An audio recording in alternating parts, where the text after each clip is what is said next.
Qəhrəman vətən oğlu, yolun haqqdır, andın doğru. Canını etmisən sipər, nəfəsin bitənə qədər vətənə layiqsən əskər. Canını etmisən sipər, nəfəsin bitənə qədər vətənə layiqsən əskər.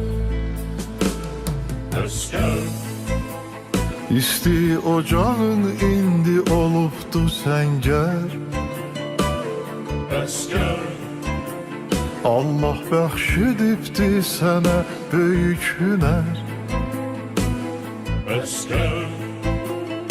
Açılacaq bir gün günəşli bir səhər. Ordumuz çalacaq mütləq böyük zəfər.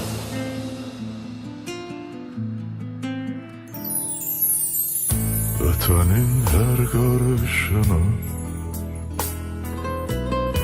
anaların göz yaşını